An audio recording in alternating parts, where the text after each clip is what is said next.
Translate ng salita, medyo may mga differences ano.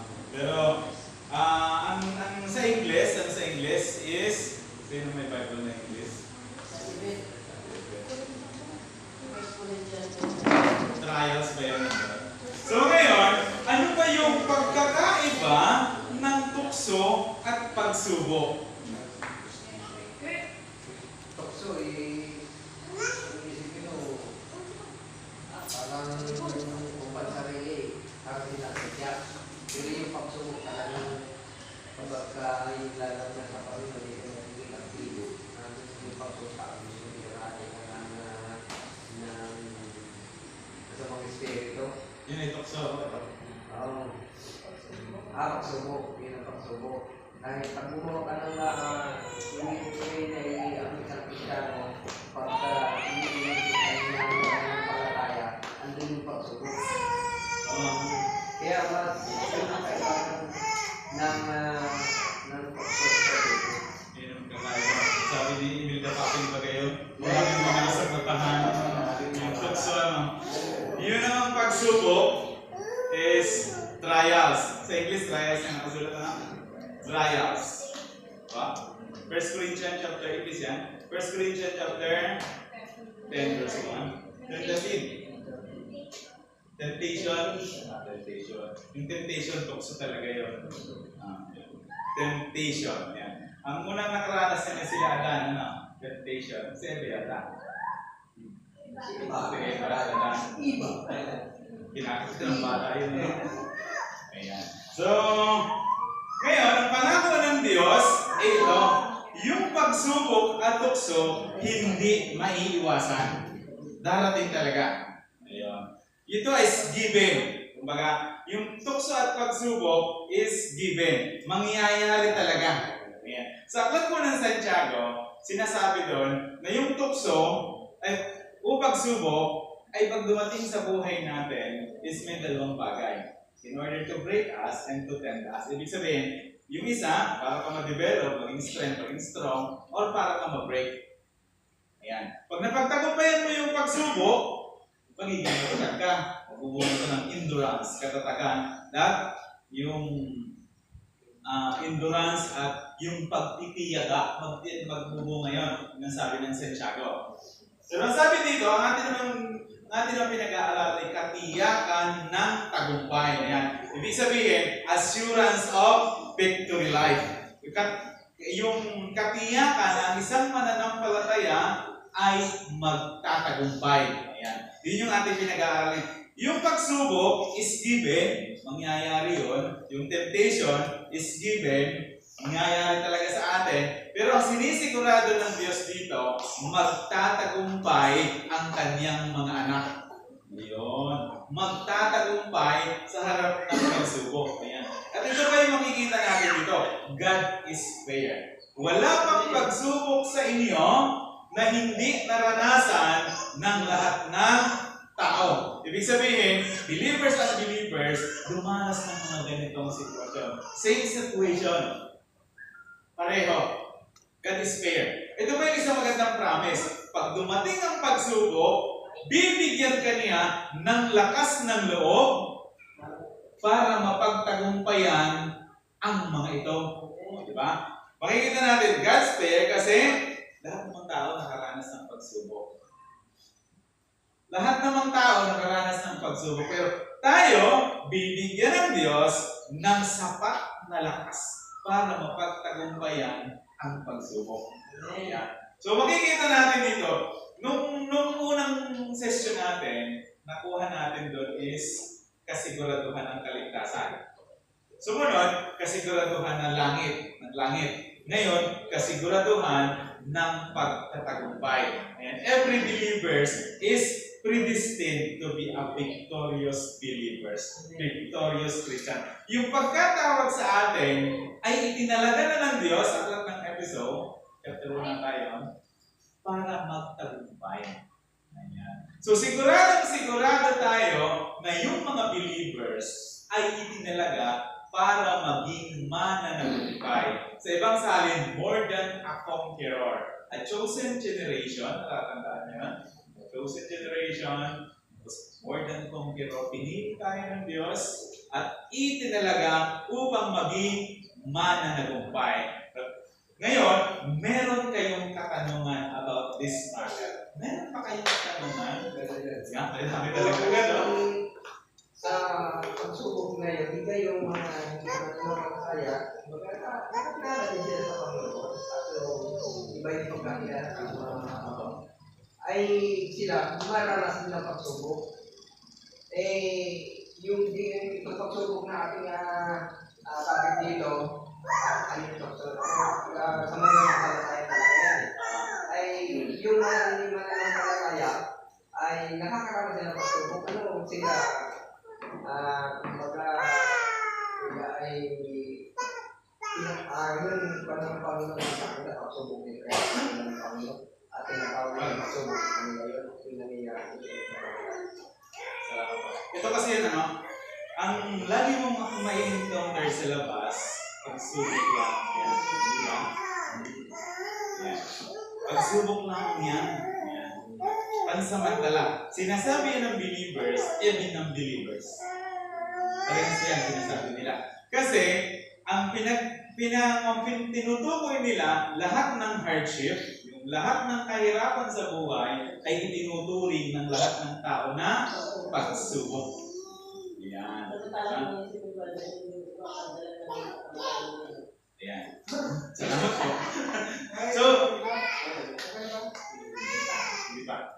So, lahat ng tao, yung pinagpupulungan natin dito, is humaharap tayo sa same situation sa buhay.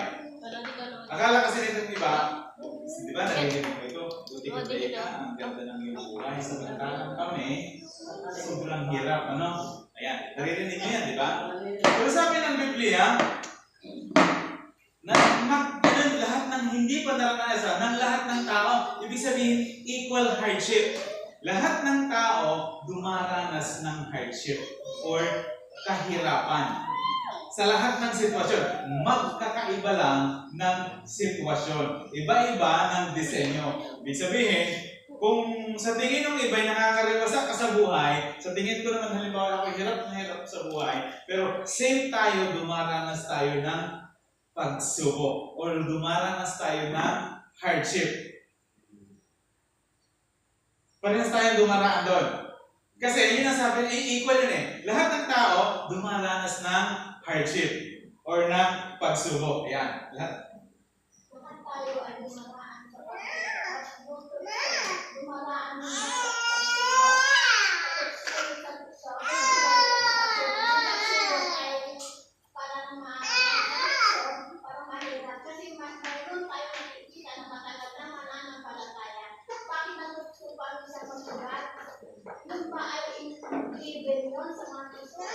Salamat po. So, parang sinasabi mo, yung tukso, mas mahirap kaysa doon sa pagsubok. Kasi yung pagsubok, napapagtagumpayan ng iba. Opo. Dahil normal na sa mga Kristiyan, yung tukso, ay tayo ay Kristiyano na. Pero, tagal na, matagal, kumatagal na sa simbahan. Pero bakit? Natutukso ka pa rin. Temptation, Temptation. Ayan.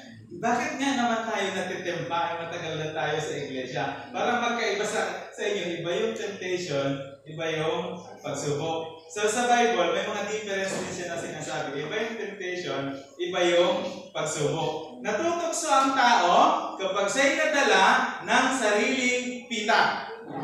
Dahil yan ang sabi ng Biblia. Ibig sabihin, kapag ang isang tao ay natukso, that is your choice. Pinili mong magpatukso.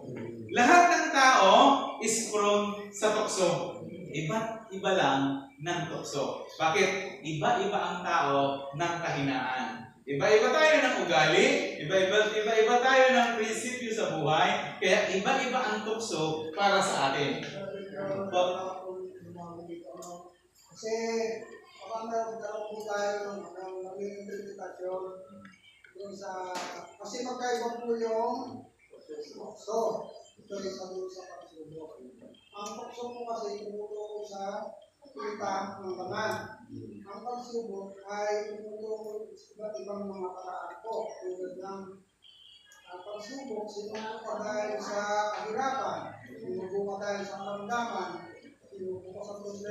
pamilya. Pero dito sa, kasi dito, na binasa natin sa Santiago, nagkaroon ng maling interpretasyon doon yung mga nakakaranas ng mga Kristiyano.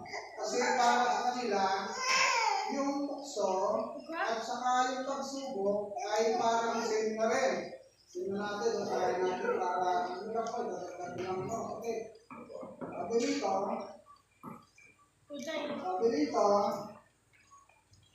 huwag sabihin inuman pag siya'y dumaranas ng pagsubok ito ang sinabi doon. Ano? Ay tinutokso siya ng Diyos. Yung pagkaka-interpret po niya doon sa pagsubok na nangyari sa kanya ay isang tukso ng Diyos. Parang ganon. Kaya sinabi dito, kapagkat ang Diyos ay hindi matutokso ng masama at hindi naman siya tinutokso ng masama. Ibig sabihin, yung tukso hindi galing sa Diyos. Hindi na tinutokso ang sinuman. Kundi sa ibang salita, sa madaling salita, sa pagkasalita, ay tama yung sabi ni Brother John, lumapit naman sa isang Kristiyano yung pagsubok, lumapit naman yung pagsubok ng Pastor tulad ng tukso, lumapit yan para distinguin tayo. Kaya siya nararamdaman natin. Pero, nahitigyan natin na yung tukso, kung bakit may mga mananampalataya, mga Kristiyano na tayo, nung time na natin tukso, mayroon palang tumubo na ugat doon ngayong kita ng laman ang kaya dito. Sabi nito, kapag ang kita ay tumubo at nabugat, nabubunga ito ng pagkakas. So, ibig sabihin ito, lamang magkaibalik kasi. So, pero kaya sa ating mga kami. Ayun lang po ang ito. Sabi niyo po, sabi ni Pastor, ay yung tukso ay hindi bigay ng Diyos. Pero sabi niyo kanina, ay parehas na bigay ng Diyos yung tukso at saka yung biyaya. Ano ba yung nakalaroon? Dahil ang tukso, sa ating normal kasi natin naranasan na sabi natin, pagsubukan ng Diyos. Wala yung sabi, ay tukso lang yan. Hindi, pero paano natin papaliwanag yung ganung sitwasyon? Salamat po. Ang gusto naman niyang malaman is i-differentiate yung tukso versus pagsubok. Yan. So, linawin natin. Same situation. Yung tukso at pagsubok ay isang sitwasyon. Tama po, Pastor? Same situation. Halimbawa, ito. Magbigay na tayo ng example. Sabi niyo kanina, magsugal. Yung desire ng puso mo na magsugal. Diba? Temptation. Diba natin dandahin na? Yun yung temptation na sinasabi mo, ano? Yung temptation ay magsugal. Yun yung sabi mo. Temptation. Tukso. Ay magsugal. Diba? Natutokso kang magsugal. Ayan. Temptation. Ngayon, God's allow these things para subukin ka. Isang situation, tukso at pagsubok, andon. Diba? Ibig ko sabihin, isang sitwasyon, ibinigay sa'yo, pagka ang dinit na yung kasi kay Pastor na pin-explain kanina, yung temptation is galing sa devil. Then yung pagsubok is galing sa Diyos. Para yun yung tinutukoy doon. Pero same situation po yan. God's allow this situation. Hinayaan ng Diyos yung pagkakataon na yun para maging pagsubok sa'yo. Kung magiging matatag ka. Pinayagan yun ng Diyos. Kasi kung hindi niya pinayagan, hindi yun mangyayari. Basahin natin ito. Kung dito sa ating talatang pinabasa, hindi kayo hahayaan ng Diyos na subukin ng higit sa inyong kakayanan. Makikita mo dito, God's allow. Pinayagan ng Diyos. Ayun. Pinayagan siya ng Diyos. Yung pagsubok pagsubok po, mga kapatid maintindihan natin, nagdato lang para malinawan tayo, hindi talaga ito galing mismo sa Diyos. No? Alaw ng Diyos. Katulad yung si ay sinubok. Sino ba ang yung pinaka naging dahilan? Yung pagsubok ko ng mga pinagmulan si Satan. Yung tukso ka din. Kaya dito ka lang sa mga sinilipan natin pag-aaral natin ay nabasa dito na yung tukso ko, pagsubok ay parehas kung si Satanas ang pinagmulan. Strategiya na para sinain, gayahin. So, alaw lang ng Diyos. Kaya yung tayo, yung mga Kristiyano, ay nararanas. So malinaw, yung isang sitwasyon ay nangyayari ng sabay, tukso at pagsubok. In one situation, nangyayari yon. So ibig sabihin, kaya tayo nalilito, ano ba yung tukso at yung pagsubok? Basta ang yun ang tatandaan sa tukso, galing sa Diablo. Pagka pagsubok, hinayaan ng Diyos. Opo. Halimbawa, tayo Kristiyano. Tayo ay pupunta sa isang kasalan, sa ayawan. Ngayon, yun ay natural lang yan.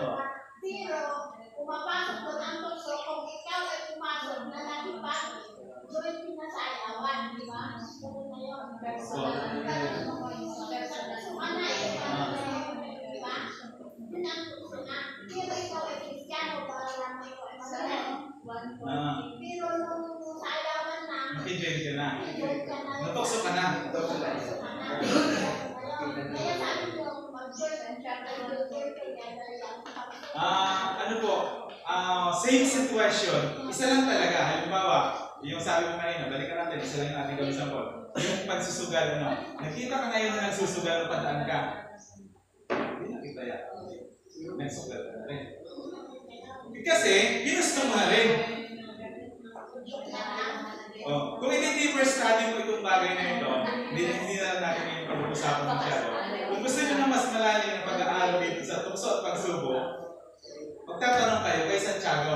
Yung book of Santiago, dito po yung nakapaloob, yung tukso at pagsubok. Ayan.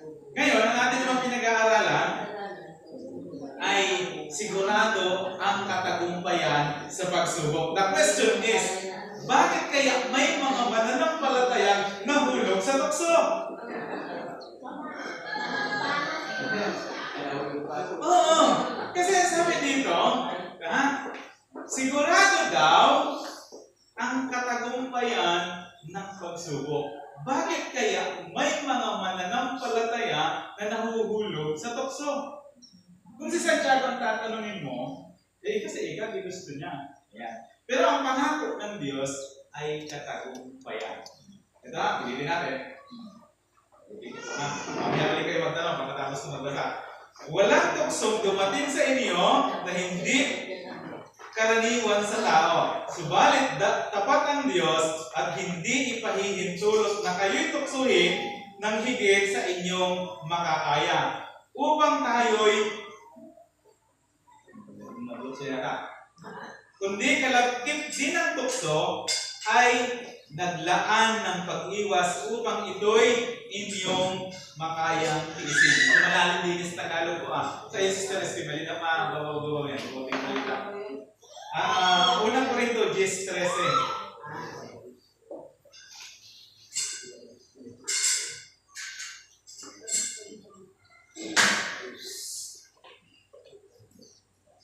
Wala pang pagsubok na dumating sa inyo na hindi nararanasan ng ibang tao. Tapat ang Diyos at hindi siya ipinahihintulot na kayo subukin na higit sa inyong makakaya. Sa halip, pagdating ng pagsubok, bibigyan niya kayo ng lakas upang makayanan ito at ng paraan upang malampasan ito. Ayan. So, tapat ang Diyos, bibigyan tayo ng sapat na lakas upang mapagtagumpayan ang pagsubok. Di ba? Malinaw yun. Bakit kaya iniisip natin minsan na may mga mananampalatayang nahulog sa tukso? Parang yung pinapagdala sa Reda kanina. May nahulog sa tukso, Ngayon ang aplikasyon. Ngayon ang mag-update. Kung may Ang talagaan. Paano mo yung gaya mo na nang pala ka nahulog ka sa ganun mga pagsubok o tukso?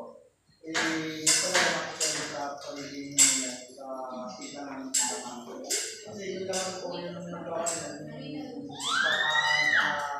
isang tao na bilang isang lugar. Kapag kaya papunta doon po, ay nasa pagkusugal. Gusto isang mga pala sa kanyang sarili yun eh. Nakakasarili ko magpapadala tayo sa tukso. Alam mo naman na tayo magkano bakit ay gusto para magsugal. So kung nagsugal doon, ibig sabihin, nagpatalo sa kanyang kita naman. Nagpatalo. Pinili niya matalo sa iyo. Hindi niya nagpatalo. Hindi niya nagpatalo. Sa Santiago. Santiago, 114. Santiago, 120. Marina. Ito po Manila sa Santiago. Ito po yung parang, ito yung sagot na mas Marina po. Sabi ko na, natutokso ang tao kapag siya'y naaakit at nagpapatanay na kanyang sarili pag nanasa. At ang pagnanasa, kapag naitanim sa puso ay nagbubunga ng kasalanan. At ang kasalanan sa utubo lang ay nagbubunga ng kamatayan. Sinasabukan nila ang mga Tapos sa 12 po ay, pinagpala ang taong nananatiling tapat sa kabila ng mga pagsubok. Sapagkat natapos niyang malampasan ang pagsubok, tatanggap niya ng nagpipala ng buhay at ipangangako at pinangako ng Panginoon sa mga bibig sa kanya. Ang ganda ng po. Yun yung binasa niya kanina sa taas. Yung na wala Oo. Bakit mayroon pa rin nakakalawa? Bakit siya bakit inaalaw sa Sino gusto sumagot? Bakit daw kaya ganon? Ang nalagdag ko kung gano'n na. Ang unang-una po na kapag hindi lang tayo kumbaga nagpipisa ay sila rin David. Si David po kasi ay siya yung isang hari. Kita ka naman natin na David. Siya ay sinasabi nga po si David ay able ang dahil sa God parang ito sa mga ano siya nagkataplasdan ng Diyos. Pero si David po ay nagkasama siya. So siya ay nagkasama. Pero alam po ninyo, sa buhay natin ay makita natin na hindi tayo perfect, na tayo ay nakakaranas ng ganun. Pero alam po ninyo ito, ang isa sa napakaganda lang, halimbawa, nakalo tayo minsan, pagsubok, hindi kaya, so, ang isa sa nakita doon sa attitude ni David, kung bakit siya ay pinalagdan ng Diyos, yung mabulhay. After na siya ay nakamali, nasala, ay nagpakumbag ang lubos. At ito po yung pinagbayaran ni David sa Diyos. Pinagbayaran. Pero alam po ninyo, ganito pa ang isang napakaganda nito. Kung inyong binasa sa Bible, dinakasawa po si David at inasawa si Bathsheba. At pagkatapos nagkaanak si Bathsheba, alam po ba ninyo, si Haring Solomon ay doon nagsimula kay Bathsheba. Kumbaga, ito po yung kagalingan ng Diyos eh. Ang ating kamalian o pagkakasala, dinadivert ng Diyos yan. Pangit yung nangyari sa buhay mo, dadivert ng Diyos yan. Gagawin ng mabuti ang resulta. Ang gusto lang ng Diyos, once upon tayo nagkasala, nagpo-confess tayo sa Diyos. Kita niyo yung alam niyo yung ginawa ng Diyos? Kapamamagitan po ng pagkakasala ni David. Nagpapasahan siya. At dahil doon, makakaya ang tao sa Israel sa pamamagitan ng kanilang mga muksa. Pero alam po ba ninyo, doon na itayo yung templo, doon sa bundok ng Selo. Nang lupa doon na yung lupa ni Orman. Alam mo, so ang dami doon na nangyari, dinivert ng Diyos. Pero na-realize ni David na ang Diyos ay mapagpatawad at siya ay makakapagpatawad. Kaya, nakapag-realize si David. Pero yung yung iba, balik na kaya mga kapatid, pag nalating tayo doon, hindi naman ang mahalaga talaga, realize natin, stop tayo.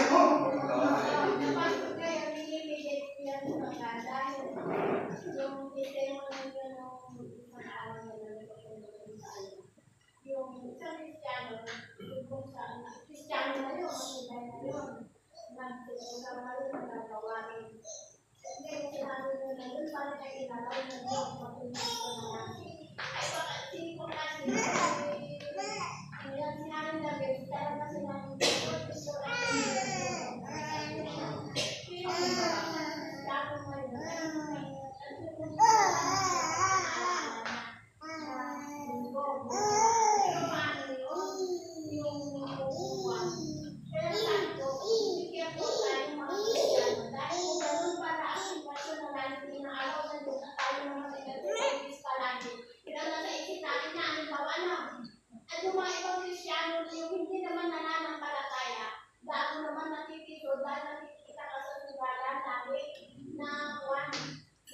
yun, Pero ang susi mo ay ipupis ko na lang ito kayo. Tutalo na lang ito. Sinasabi na inaramin mo, ipupis ko na lang sa kasalanan mo. Linawin natin na. Isa-isahin natin. Medyo lalong lumalabo yata eh. Isa lang lumalalim. Ulit. Isa-isahin natin. Yung ating pinag-uusapan dito, ulitin natin na, ay katagumpayan ng pagsubok. So si Pastor, nag-sample si David. Pwede pong itanong kung nagtagumpay ba si David sa pagsubok o hindi? Ano siya doon? Talagang ano siya? Latin. Ano? Social media. Nagtagumpay ba si David o hindi? Nagtagumpay. So, the promise is still a promise. Si David nagtagumpay. So ngayon, ang tanong na kayo na idugtong natin, hinayaan ba ng Diyos? Yes. For the purpose, ito yung purpose. Kasi yung tao tayo, may conclusion na agad tayo. Nasadlak ako sa tukso, nadala ako ng tukso, na-judge na agad ng tao, Hindi pa naman tapos. Hindi pa tapos. Uy, ako. Diba? Hindi pa tapos. Ngayon, inalam ng Lord ang mga bagay na yun, it's because may gustong ituro ang Diyos sa akin for His glory, para sa kaluwalhatian ng Diyos. Nangyari kay David, hinayaan ng Diyos na siya natukso. Pero napagtagumpayan niya rin yun. Naitama niya din lahat. Ibig sabihin, hindi si David natalo. Nagtagumpay si David. Naitama niya ang lahat. At ito pala yung plano ng Diyos. Kung makikita mo dito, medyo malalim na it is God's sovereignty. Yung sovereignty ng Lord, yun yung nangyayari. Minsan, hindi natin maunawaan. Yung ating kapwa, hindi natin maunawaan. But sabi ko, is God's allow these things. Hinayaan ng Diyos ang mga bagay na ito. It's because may gusto siyang ituro sa atin. Sabi ko ganito, may mga Kristiyano kasi nahulog sa tukso, nahulog sa pagsubok. Ang tingin sa sarili ay malayo na sa Diyos. Yung kachat ko nung isang araw, sabi niya, Kuya, ayaw ko nang lumapit sa Diyos kasi balik-balik ako sa kasalanan. Sabi niya. Tapos pag Sunday, magpo-confess. Sa susunod na Sunday, nahihiya na ako. Diba? Kasi, inaalaw ng Diyos yung mga bagay na yon paulit-ulit para malaman natin na yung ating kalakasan is limited. Tanging ang Diyos lang yung ating sandalan. Ang bottom line nito is total dependence to the Lord. Lahat ng bagay ay ititiwala natin sa Diyos. Sabi ng Santiago, huwag kayong magsasabing kayo nakatayo ngayon. Kasi yung tanging kalakasan lang natin, kung bakit tayo nakatayo is by grace of the Lord. Ngayon, kung i-boast natin yung ating kalagayan, ako nga kabuti-buti ng ginagawa ko, baka doon tayo bumagsak. Diba?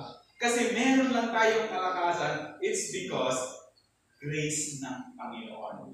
Diba? Ibig sabihin, kung nakaranas man sila ng mga ganon, nakaranas tayo ng mga ganong pagsubok, may gustong ituro ang Diyos sa atin. Ngunit hindi tayo hahayaan ng Diyos sa ganong sitwasyon. Kasi ang pangako niya, bibigyan ko kayo ng lakas sapat na lakas para mapagtagumpayan yun. So, ibarang dumaan yun para mayroon tayong matutunan. Ayan. Halimbawa, yun namang iba, punta muna natin tuldukan. Hindi ka ito, hindi pa natuto. Siguro nga, sabi ko nga, kaya ulit-ulit yung test, ay hindi pa siya pumapasa. Pag pumasa na siya doon, ay iba naman yung test. Hindi, kumbaga, yung grade 1, repeater siya ng grade 1. Hindi siya makaka-grade 2. Kasi hindi siya nakakapasa doon sa pagsusulit. Grade 1 at grade 1 pa rin siya. Hindi siya magiging grade 2. Parang gano'n yun. So, kung bakit gano'n, ito yung katotohanan. Sa ating sarili, wala tayong magagawa, andito lang tayo, it's because grace ng Panginoon. Okay, ito yung tinitiyak ko sa inyo. Kapag dumating ang pagsubok, tapat ang Diyos at bibigyan tayo ng sapat ng lakas upang mapagtagumpayan ito. Ito'y pangako ng Diyos. Ibig sabihin, total dependence to the Lord. Yung buong pagtitiwala natin sa Diyos. Kasi ganito yun. May mga pagkakataon na nagdadaw tayo. Diba? Napapansin nyo? Darating ang panahon, nagdadaw tayo. Naranasan natin yun. Pag na-overcome natin yun, mas matibay yung ating pananampalataya. It's because sabi ni James yun, na magbubunga ito ng endurance. Ayan. Kumbaga, halimbawa, maghihina tayo ngayon, God's allow. Bakit? Pag tiniwala natin ito sa Diyos, i-re-respond ka ng Lord. So, hinayaan ng Diyos yung bagay na yun, ngayon, alam mo na. Diba? Para tayo matuto. So, malinaw. Ang katagumpayan ng isang Kristiyano ay sigurado. Yan. Lagi tayo doon. Tiyak. Sure. Laging sure. Laging sigurado. At kung dumanas man tayo ng pagsubok, hindi tayo hahayaan ng Diyos na nakalubok doon. Yun ang sigurado.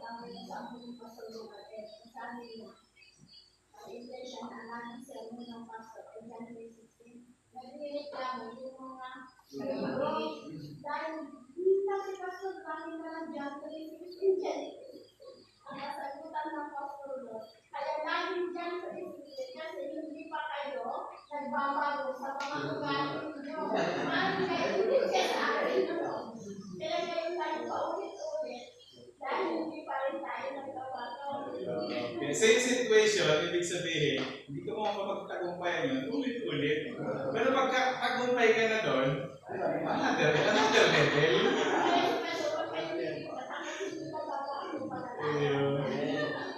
Narinig ko yun, sabi ng membro subukan ko pastor, na yung pagka-preach ulit. Paalisin ka na namin. So ano lang yun, mapag-usapan na. So balik tayo. Tapat ang Diyos at bibigyan tayo ng sapat na lakas para mapagtagumpayan ang pagsubok. So malinaw na. Yung mga believers, itinalaga tayo at binilang para maging mananagumpay. Hindi by all, kundi sa pagitan ng ating Panginoong Jesucristo.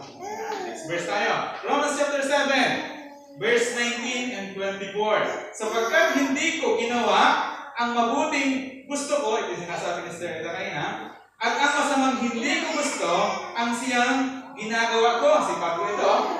Kung 7 po, Romans chapter 7, verse 19 hanggang 23. Kung ang ginagawa ko ay hindi ko nais na nanati, dumulog sa aking mga. Ulit tayo, ulit. Kung ginagawa ko, sa verse 20, ang hindi ko nais, hindi na akong gumagawa nito kung hindi ang kasalanan na nanatili sa akin. Ito ang natuklasan ko. Kapag nais kong gumawa ng mabuti, ang masama ay malapit sa akin. At sa kaibuturan ng aking puso, ako'y nalulugod sa kautusan ng aking ng Diyos, verse 3, ngunit may ibang kapangyarihan sa mga bahagi ng aking katawan na salungat at sa tuntunin ng aking isip. Ipinapanatili sa aking katawan. Anong saklap ng aking kalagayan? Sino makapagliligtas sa akin sa kalagayan ito na magpapahamak sa akin? Sa verse 25, wala nang iba kung hindi ang Diyos sa magitan ni Kristo Jesus na ating ating Panginoon, salamat sa Kanya. Ayan. Ano ngayon yung problema ni Apostol Pablo? Si Apostol Pablo, kung hindi nyo pakilala, ating ipapakilala. Sabi ni Apostol Pablo, ako'y isinilang sa hindi kapanahunan, ngunit nagtrabaho ng higit sa kanila. Kung makapansin nyo, sa lahat ng apostol, si Apostol Pablo ang may pinakamaraming naabot na misyon. Siya may pinakamaraming nasulat na aklat. Yung Pauline Epistle 13 ata yun. Diba? Siya yung may pinakamarami. Pero same situation, nahihirapan si Apostol Pablo. Ito yung kanyang problema. Yung may ginagawa siya na hindi niya ibig. Kahit tanungin mo yung tinutukoy niyo na tao, ginagawa niya yon, hindi niya talaga gusto yun. Nagtatalo yung kanyang puso at yung kanyang isip. Ayaw mong gawin yan. Pero nagagawa niya. Diba? Believers. Diba ganun? May mga bagay tayo ayaw natin gawin, pero nagagawa natin. Diba? Ito yung problema ni Apostol Paul. Ngayon, pinaliwanag niya sa verse 20, bakit nagagawa niya ang lahat ng ayun? Bakit niya nagagawa iyon? Bakit niya kaya ano? Bakit niya nagagawa iyon? Halimbawa, di ba, Brother Ikoy, matagal tayo believers, pero dati naging paano? Ayaw mo namang gawin yun, tama? Ayaw niyang gawin, pero nagagawa niya. Yun yung dati niyang kalagayan. Ayaw niyang gawin, pero nagagawa niya. It's because yung kasalanan ay nandun. Hindi ko umaalis andun. Ang sabi niya, kung ginagawa ko ang aking nais, ay hindi ko nais, hindi na ako yung nagkakasala. Yung kasalanan na nananahan sa akin. Kung mapapansin mo, may tali. May talikala, may gapos. Yung isang believers, di ba convert na, dapat malaya na. Bakit pabalik-balik sa kasalanan? It's because may kasalanan nananahan. Ito pa yung matindi. Yung kasalanan nananahan, siya na yung nag-uutos sa'yo. Ito yung sitwasyon ni Apostol Pablo. Kahit ayaw niyang gawin, nagagawa niya. Sigurado ko sa ito, mas higit sa atin si Apostol Pablo. Di ba? Yung kanyang eagerness na sumunod sa ating Panginoon, yung kanyang pagkakilala sa ating Panginoon, mas malinaw kaysa sa atin. Pero same situation, nahihirapan siya. At tayo nararanasan din natin yun. Kahit hindi tayo umamin. Dumarating ang punto na tayo parang guilty. Diba? Parang minsan ayaw mo nang patawarin yung sarili mo dahil nakakumit ka ng kasalanan. Huwag na katulad kay Judas. Hindi niyo mapapatawad yung sarili niya. Pinarusahan niya. Si Judas Iscariote. Ano lang yan? Intermission lang natin. So, may mga bagay na nagagawa tayo, it's na hindi natin gusto. Kanina, yung ating pinag-uusapan sa Santiago. Ginusto mo ikang matukso. Ito si Pablo, iba. Ayaw niya talaga eh. Pero nagagawa niya. Diba? Kasi, connected tayo sa world. Diba? Nakakonect tayo doon sa mga mundong makasalanan. At nakakonect din sa atin. Hawak-hawak tayo. Ayaw mong gawin, nagagawa mo. Ibig sabihin, Sige pa. mayroon pa rin na ating puso ng kasalanan. Sabi ni Pablo. Sabi ni Pablo, ay ibig sabihin kasi doon madikit sila sa Panginoon. Bakit kaya hindi tinatawag, hindi lahat ng para hindi ka na pabalik-balik na sa Yung magkaibang sitwasyon na yung kung ating kasalanan ay nilinis na lahat ng Lord. Pinatawad na po lahat yun. Nakatira pa, yun ang inyong question. Bakit nakatira pa? Kung ano naman, ano?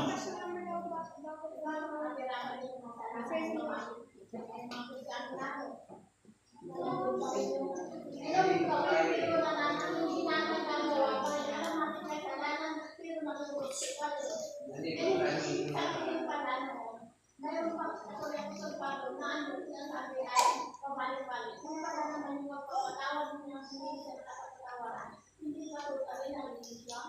nalinis na po lahat yun. Napatawad na po talaga, totally clean ang tao. Totally clean. Tayo pinatawad ng Diyos, totally clean. Pero nakagagawa pa rin ng kasalanan. We are human. Lalo kasi na. Connected tayo sa mundong makasalanan. Diba?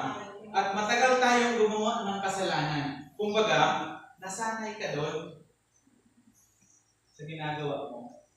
At yun yung totoong kaganapan naman na ito'y magiging ganap. Kung doon na tayo, glorified na talaga. So ngayon, ito yung ibig sabihin ni Paul. Para makita natin na wala talaga tayong magagawa sa ating sarili kung hindi iwala sa Panginoon ang lahat ng bagay. Lahat ng ating kasalanan, take charge to the cross. Bahala na. Take charge to the cross. Kasi kung sa ating sarili, mapapagod tayo, manghihina tayo, tatamarin na tayo. Kasi ganoon ang tao. Kung halimbawa, yung ako gusto kong magbago, piners ko yung sarili ko. Gusto ko talaga magpakabuti, gusto ko talaga magpakabalik. Pero napilitan ako. Darating ng panahon, mapapagod ako. Anong mali? Yung foundation mali. Kasi ang foundation, ako. Pero ang totoo, wala naman talaga akong magagawa. Ang Diyos ang bahalang magbago ng buhay ko. Ibig sabihin, kung total dependence ako sa Lord, kahit hindi ko sikapin na magbago, talagang magka-transform yung buhay ko. Magbabago talaga ito ng pusa. Hindi ako napilitan, hindi ako nagsikap, ang lahat ay tiniwala ko sa Diyos at ito'y dahan-dahan nagbabago. Ayon sa Kanya. Kasi, nagmamanifest siya, di ba? Ngayon, kung dumating sa punto na nakagagawa pa rin ng kasalanan, kasi nakakagawa naman talaga ng kasalanan, ang sabi ni Paul. Ngayon, sinisipan ni Paul yung kasalanan. Hindi na ikaw ako nagkakasala kung hindi yung kasalanan na nananahan sa akin. Di ba sabi ni Paul? Ngayon, susunod na verse, sabi niya, kawawa naman ako. Kasi yung kasalanan, nagbubunga ng kapatayan. Sino makapagliligtas sa akin?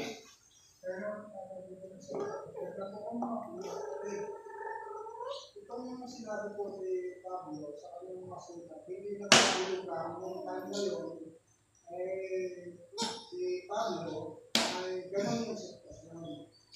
Ano ganun yung buhay niya, nagdamay ka ng kasalanan, siya ay makakalit ng kita ng laman, kasi makikita natin doon na nakadalahan siya ng kasalanan.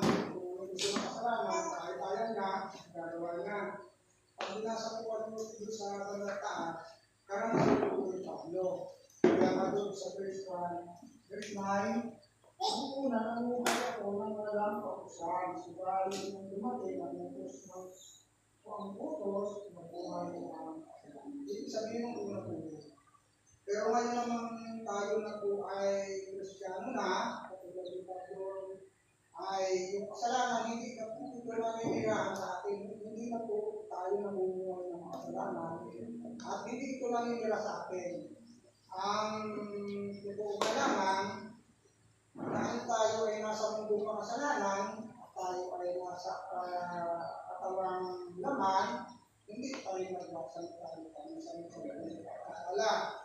At napakatindi po kasi yung kasalanan. Ano po? Ito po kasi yung gusto mo naman. Ay, relate tayo dito. So, tingnan ninyo. Gaano katindi ang kasalanan? Ang sabi ng Biblia, ang tumingin ka lang sa isang babae na may mahalay na pagnanasa ay nagkasala ka na. Tingin pa lang yan ha. So, ang ibig sabihin, napakatindi. Wala tayong parang huwag kang magkasala, parang pumitik ka na lang, saraduhan mo yung tayo na. Parang patayin mo na lang lahat ng sensyas mo. Hindi ka magkasala. Ang ibig sabihin, tayo Kristiyano, ibig sabihin. Pero, siguro, kung isa na napakaganon tayo, pero narinig natin yung ang ako, ang sasabi natin, Lord, matawarin ko ng Panginoon.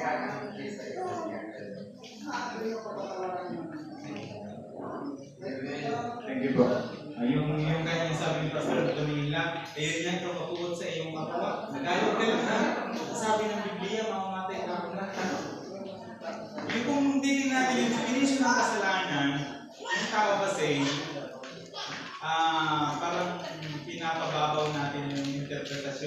Halimbawa, yung nanuntok ay mas mabigat ang kasalanan kaysa doon sa pumatay.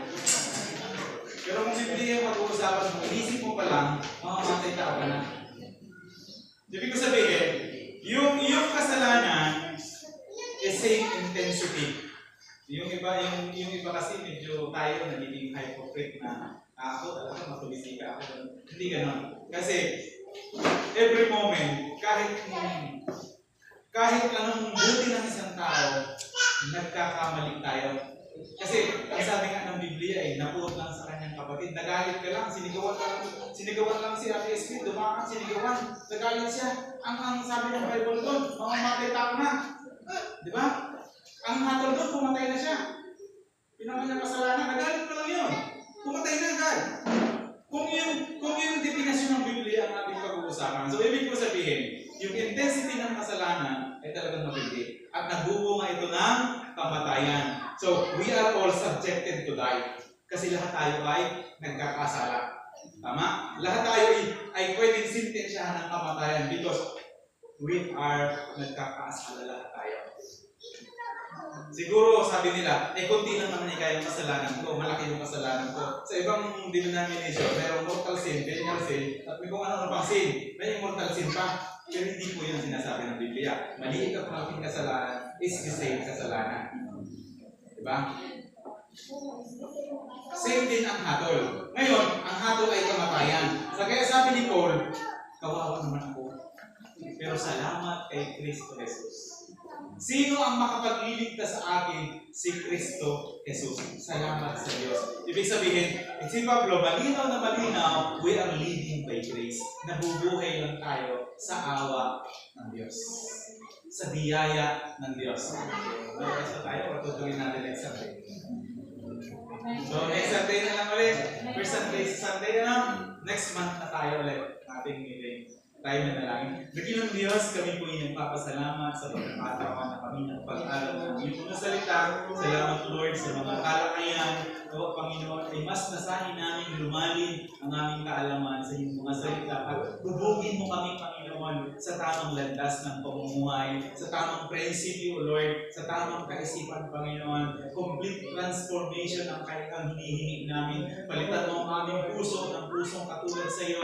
Ang aming kaisipan, Panginoon, baguhin mo ng lubusan, isang kaisipang danasang sumunod at gawin ang nais mo sa buhay namin.